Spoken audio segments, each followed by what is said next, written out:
Hello and good morning to my very dear students.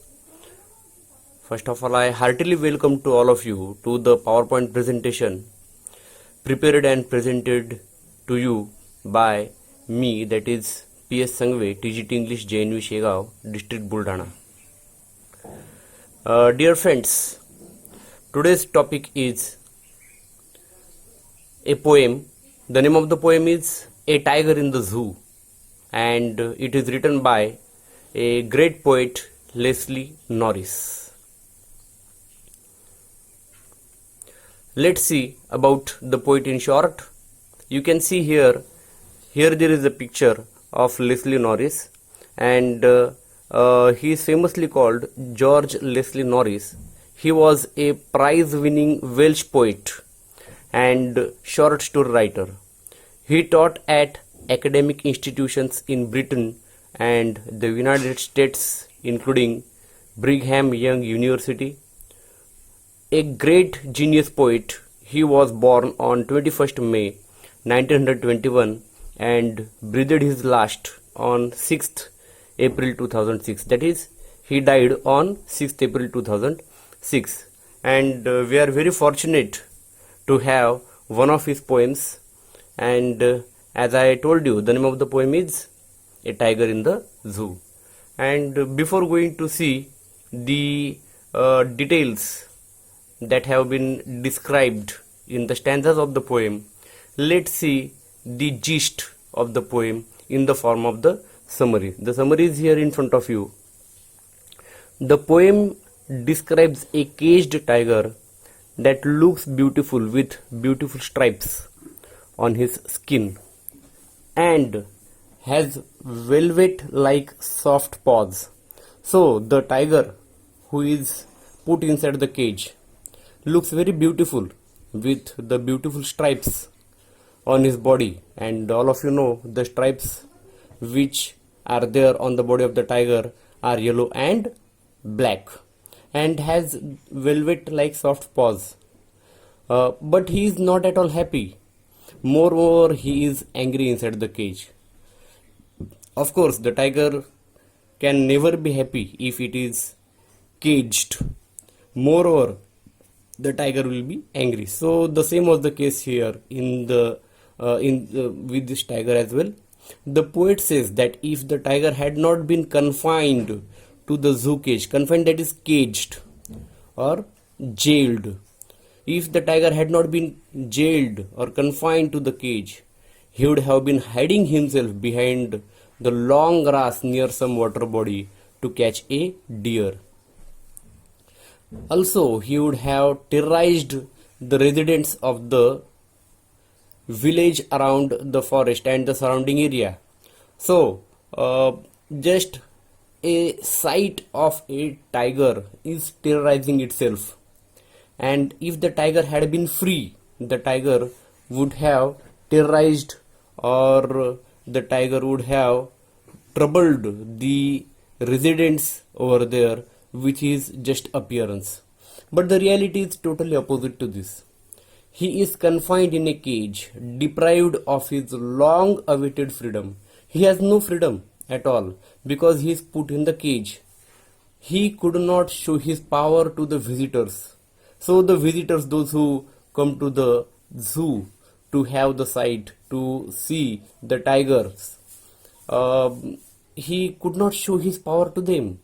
At night he hears the sound of the patrolling vehicles, the vehicles which come and go in order to have a watch on the caged animals. That patrolling vehicles come and go at night. He hears the sound of those vehicles. He helplessly looks at the stars. So all what he can do is just looking at the stars, because he has the expectation that a day or the other he would be freed. But alas, he cannot have his freedom. Thus the caged life has totally changed the tiger's personality.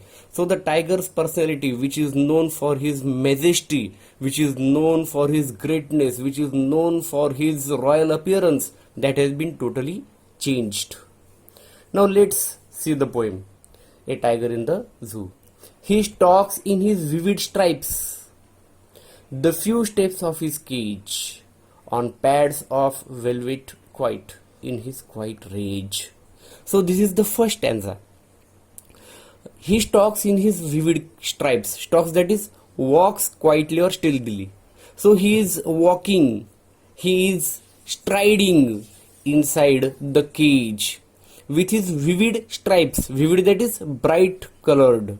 So his stripes are brightly colored, and as you know, his stripes are black and yellow. So with this black and yellow overcoat, you can say, he is walking inside the cage, just the few steps of his cage. He cannot walk and walk and walk, just a few steps are sufficient for him. On pads of velvet quiet. So pads, that is, paws of tiger. The paws of the tiger, they are quiet. They cannot move beyond just a few steps. In his quiet rage, quiet, that is, silent. The tiger is angry, but he cannot express his anger. He is just quiet. Rage, that is, anger. He should be lurking in shadow, sliding through the long grass, near the water hole, where plump deer pass. Lurking, lurking, that is, to be hidden as to wait for your prey. Prey, that is, an animal which is which is attacked by its predator, or that other animal who attacks that unfortunate animal. That is called the prey, or victim of that victimizer, of that killer animal. He should be lurking in shadow.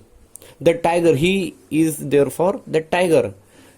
The tiger should be lurking. The tiger should be hiding in shadows. Sliding through long grass. Sliding, that is, moving down, slithering down the long grass near the water hole. That is, near a water body where a plump deer would pass. He would be waiting for a healthy deer to come by that water body, and when it would come there, surely he would just dive at it and kill it. But this is not the case. He should be snarling around houses.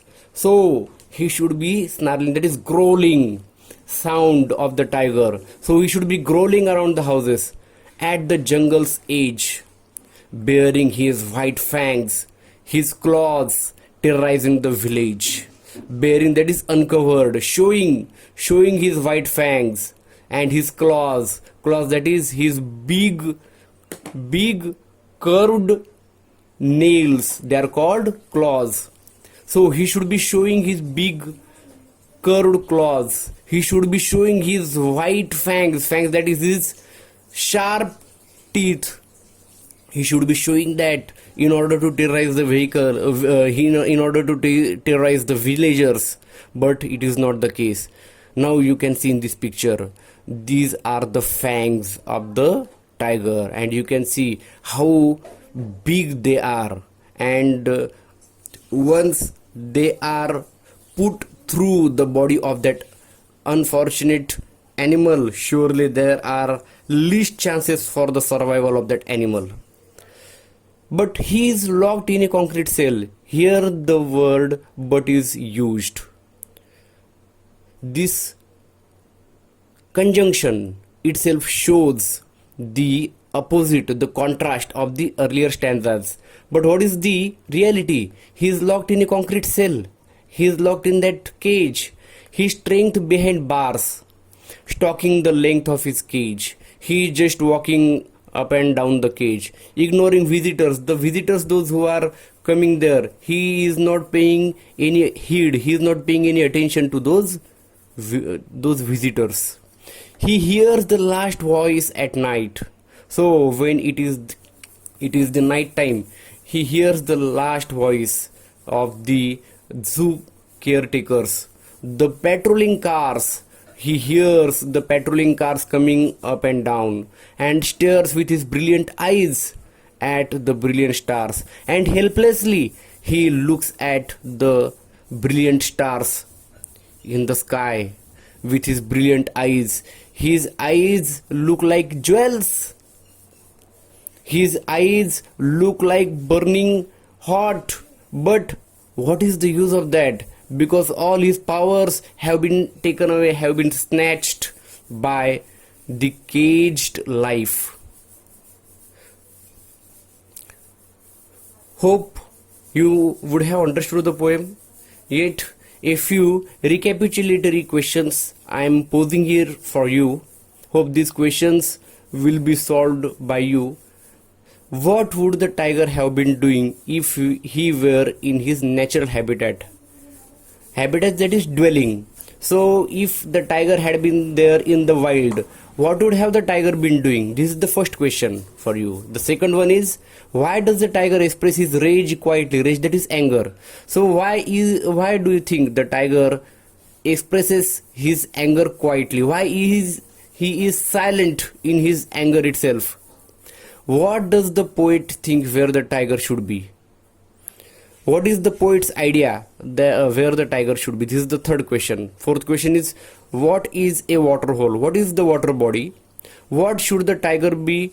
Why should the tiger be lurking near it? Why do you think that the tiger should be hiding there? Fifth question, why do you think the tiger would be sliding through the long grass? So, in the wild, why do you think the tiger should be coming down or should be slithering down the long grass? The last but not the least question is, how does the tiger make his presence being felt in the village? So, how the tiger makes the people in the village feel that he has appeared there, he has presented himself there. So, thank you very much for giving your precious time to me. And dear students, you may refer to the following links. Those links have been given here. Both of these links will be helpful to you in order to understand the lesson completely. Thank you very much.